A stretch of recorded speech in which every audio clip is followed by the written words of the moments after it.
Bonjour à tous, c'est Daniel, pasteur de l'Église biblique baptiste de Charleville-Mézières. Aujourd'hui, on va parler de la prière. Et ma prière pour vous, c'est que nous soyons bien convaincus que la prière change nos vies, ça change la direction de nos vies, ça change également les circonstances dans nos vies. Et le titre du message aujourd'hui, c'est une prière dans la détresse. Une prière dans la détresse. Psaume 63, c'est un psaume de David, évidemment, mais on va le lire ensemble. Psaume 63, verset 1, psaume de David, lorsqu'il était au désert de Juda. Ô Dieu, tu es mon Dieu. Je te cherche au point du jour. Mon âme a soif de toi. Ma chair te souhaite dans cette terre aride, desséchée, sans eau, pour voir ta force, ta gloire, comme je t'ai contemplé dans le sanctuaire. Car ta bonté est meilleure que la vie. Mes lèvres chanteront ta louange. Ainsi, je te bénirai pendant ma vie. J'élèverai mes mains en ton nom. Mon âme est rassasiée comme de meules et de graisse. Et ma bouche te loue avec des cris de réjouissance. Quand je me souviens de toi sur mon lit et que je médite sur toi pendant les veilles de la nuit, car tu as été mon secours. Aussi, je me réjouirai sous l'ombre de tes ailes. Mon âme s'est attachée à toi pour te suivre, et ta droite me soutient. Prions. Père, merci pour ce passage. Merci pour la précision, franchement, le privilège de venir vers toi avec nos fardeaux, avec nos difficultés. Quand nous avons des bons moments, nous avons des mauvais moments, on peut toujours se tourner vers toi. Et pour ça, on te loue, on te remercie.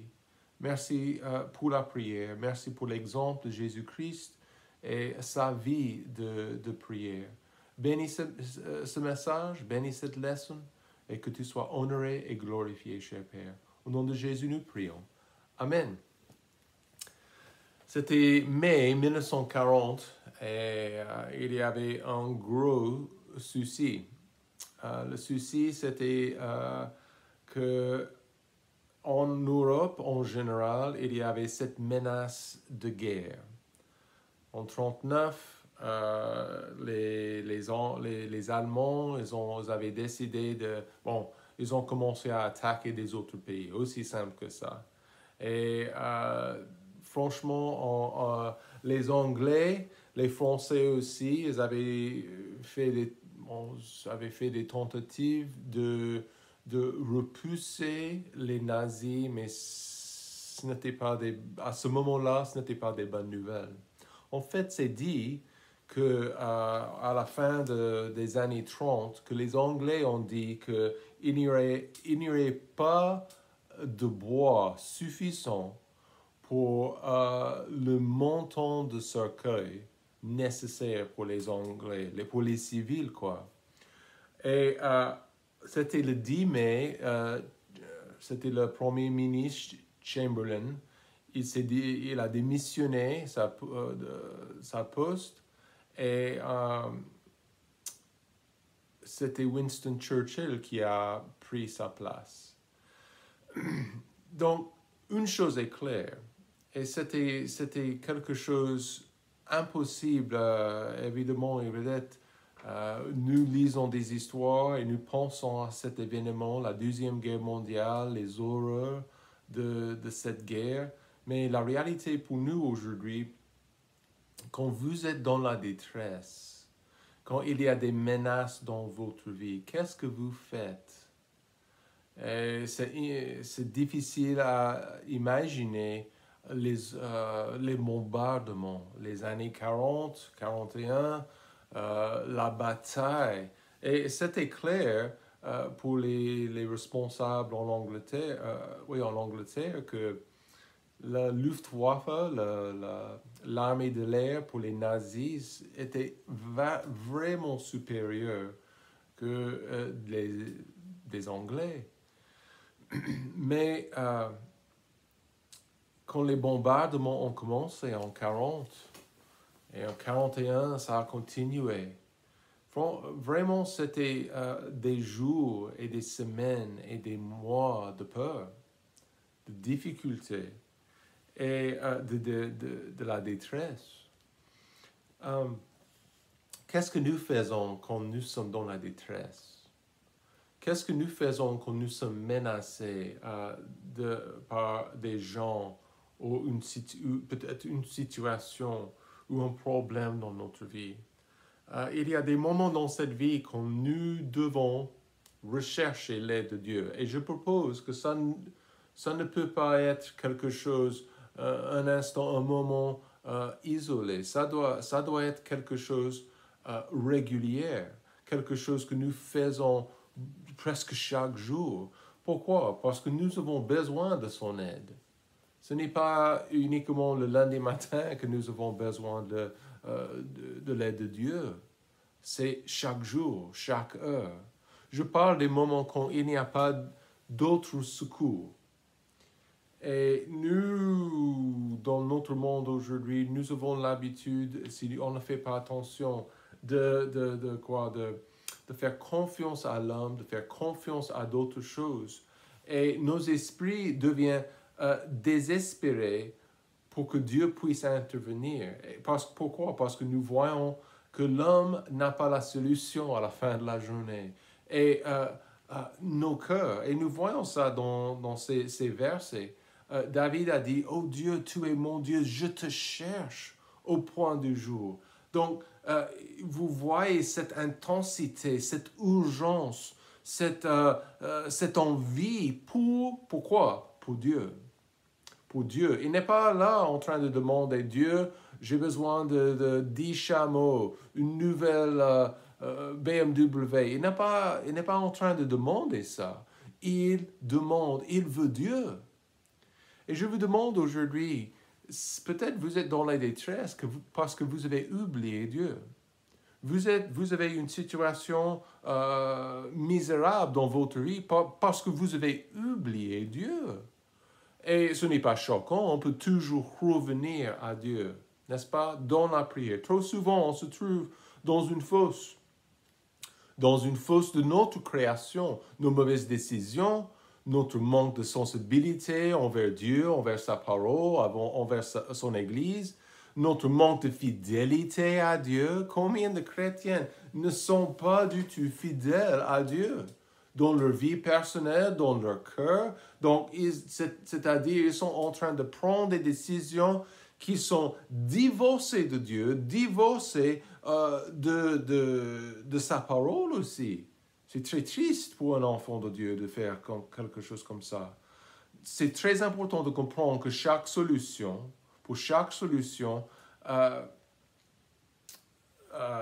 pour chaque difficulté, la solution se trouve en Dieu. Ça se trouve en Dieu. Il est le maître, il est le créateur. Et si je cherche des solutions dans une autre personne, une autre chose, l'État peut-être, nous serons très, très déçus. Psaume 121, verset 2, je pense. Mon secours vient de l'Éternel, qui a fait les cieux et la terre. Il ne permettra pas que ton pied chancelle, celui qui te garde ne sommeillera point. Ça, c'est notre Dieu. Ça, c'est le Dieu qui est capable. Il est à la fin de notre journée, c'est lui qui est notre secours. C'est lui qui est notre aide. On doit se rendre compte que nous, comme des humains qui pensent que nous sommes les maîtres de l'univers, avec beaucoup d'intelligence, avec beaucoup de force, nous sommes très, très impuissants. Nous sommes vulnérables. Et notre faiblesse, c'est la réalité de notre situation ici-bas.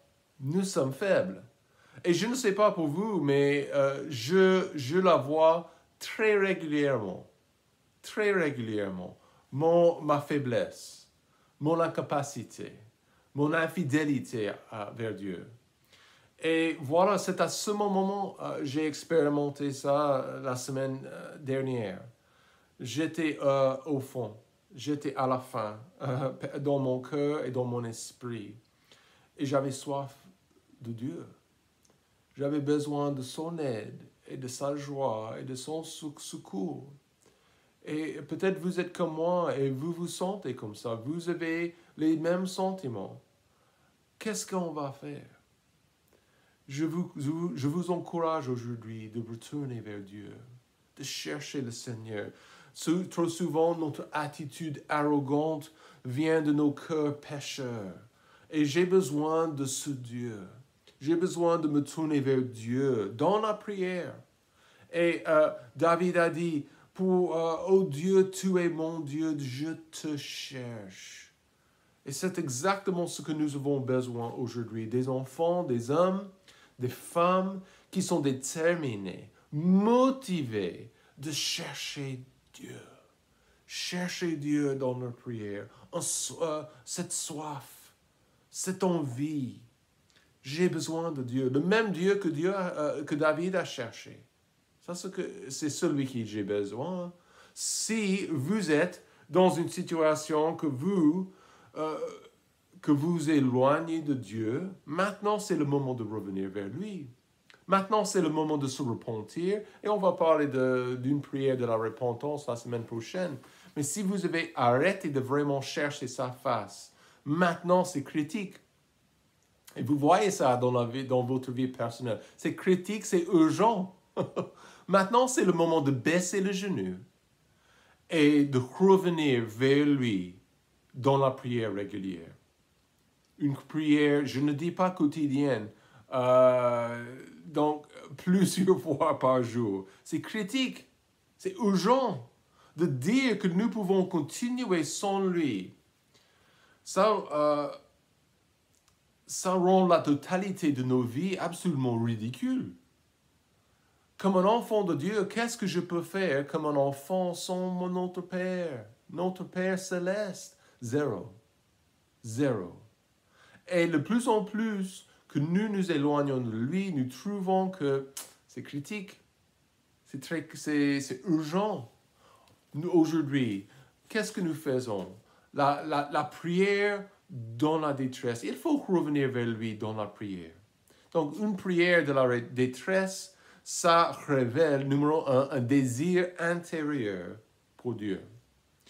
Verset 2, encore, « Ô Dieu, tu es mon Dieu.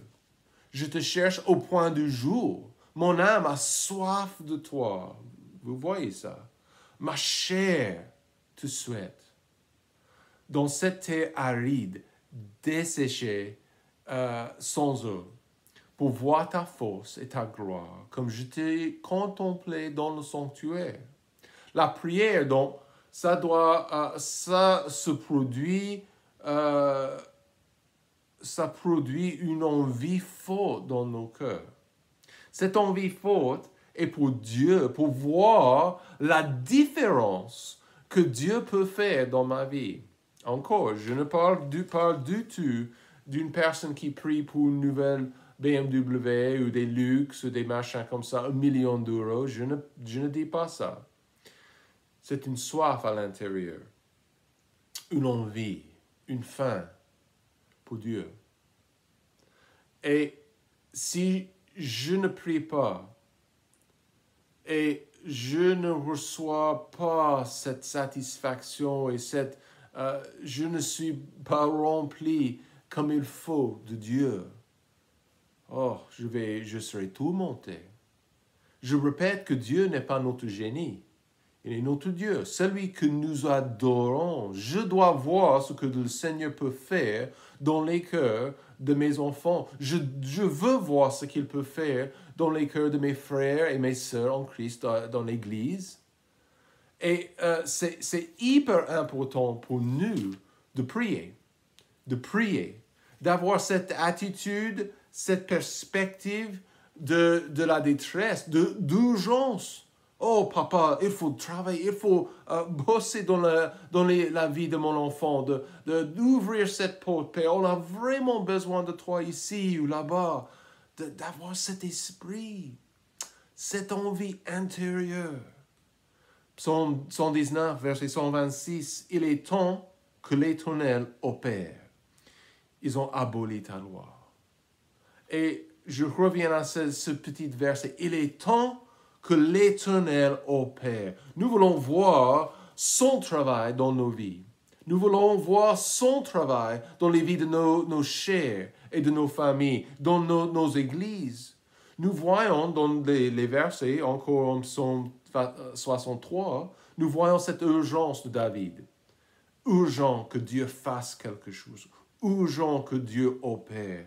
Et il y a cette image de quelqu'un qui s'évanouit. La semaine, c'était le 29, la nuit du 29, j'étais dans un avion de Delta en train de venir des États-Unis. Delta, c'est la compagnie aérienne, pas le variant. OK. Donc, on était en avion. J'étais en train de dormir. Et tout à coup, il y avait un grand, comme un tonnerre. Boum! Il y avait quelque chose juste à côté de moi. Et vous savez, il y avait un monsieur, un Français, et il s'est évanoui à côté de moi. Donc, sa tête était juste à côté de ma place. Et je me suis réveillé, c'était un peu choquant. Et j'ai regardé, et le monsieur, ses yeux étaient fermés. Et tout de suite, j'ai appuyé un petit bouton pour signaler l'hôtesse de l'air. Et j'ai regardé le monsieur, je lui ai parlé. Et très, très lentement, j'ai cherché, comment ça s'appelle, j'ai cherché le pull sur sa main, là, et voilà, c'était bien faute. Donc, je me suis dit, il est en vie, mais voilà. Et je lui ai parlé, et lentement, il a ouvert les yeux, il m'a regardé, et j'ai vu qu'il s'est réveillé, il était par terre, et il a dit, je suis tombé. Et au fur et à mesure, en bref, ce monsieur, les autres hôtesses sont arrivées, mais ce monsieur, il était déshydraté. Il n'avait pas bu assez d'eau, et voilà, tout de suite, boum, il était par terre. C'est comme ça avec l'enfant de Dieu qui ne prie pas assez. Au fur et à mesure, il y a cette soif. La seule chose qui peut nous rassasier, c'est Dieu. Un désir intérieur pour sa présence. Verset 2.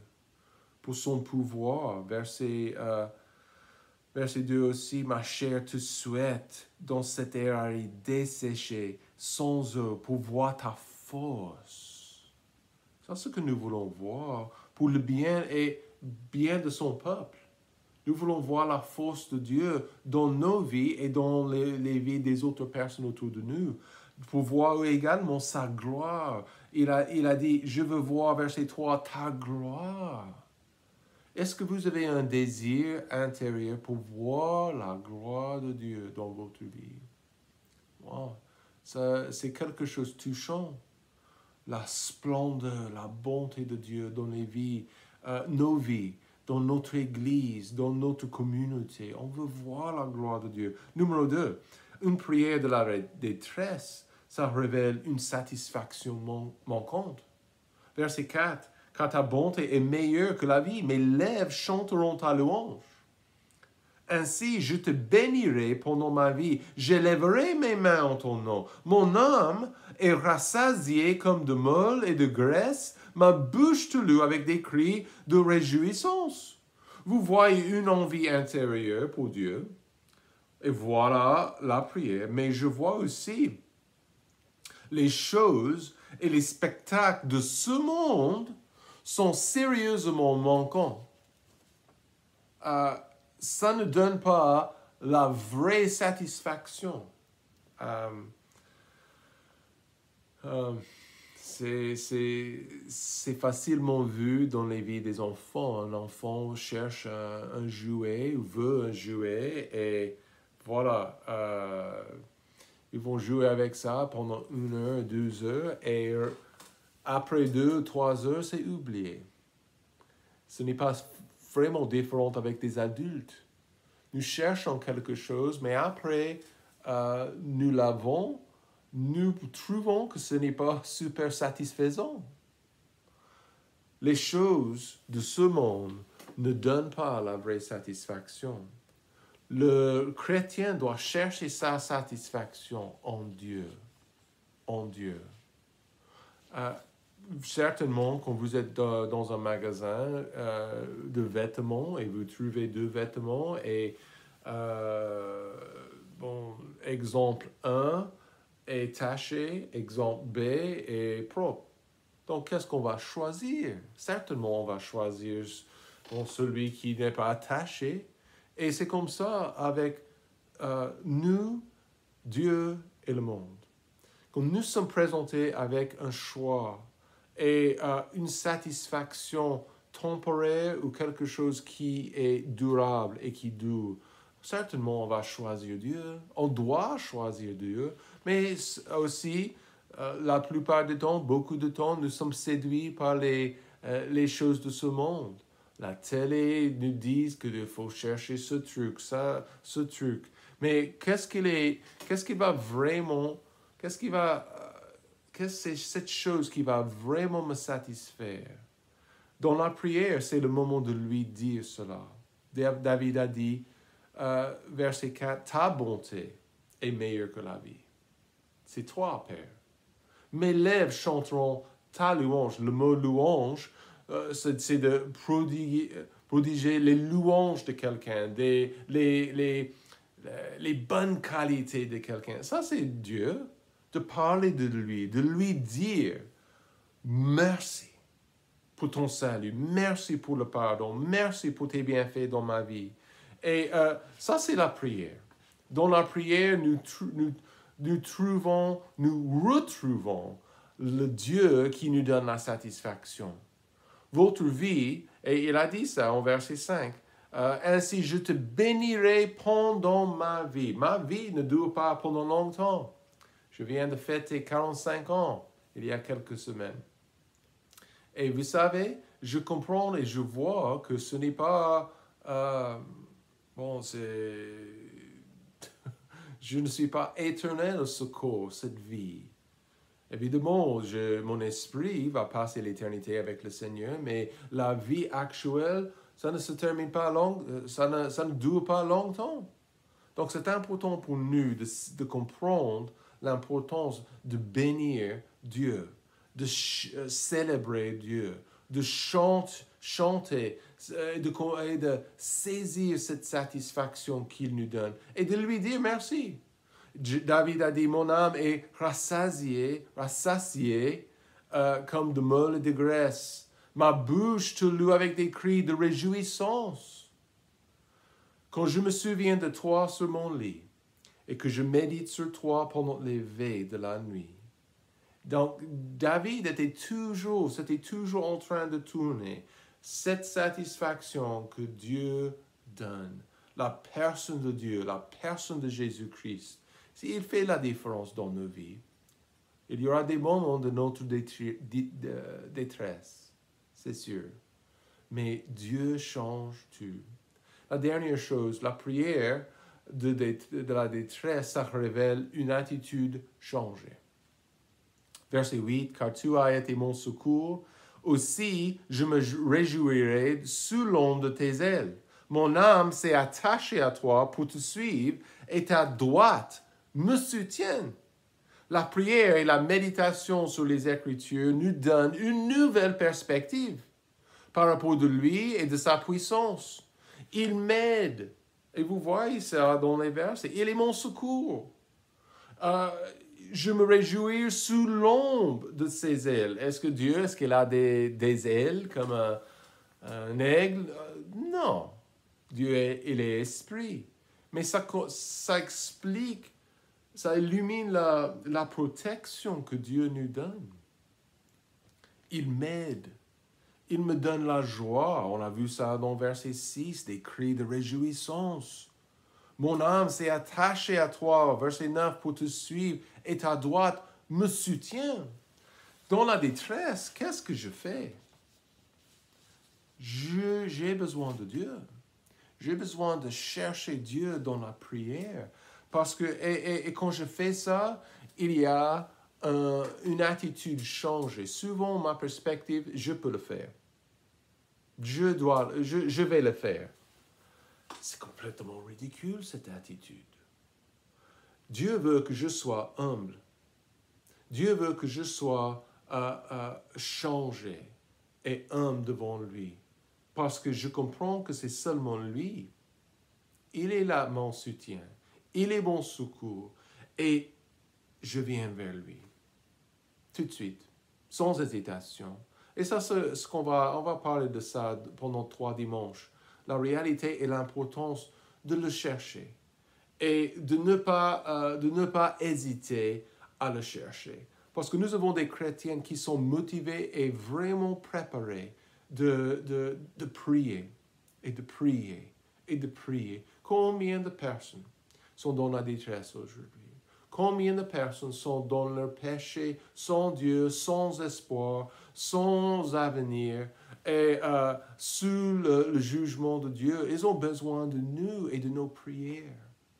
Donc aujourd'hui, je vous encourage, priez, cherchez Dieu et voyez la différence que ça va faire dans votre journée. Passez un très très bon dimanche, que Dieu vous bénisse.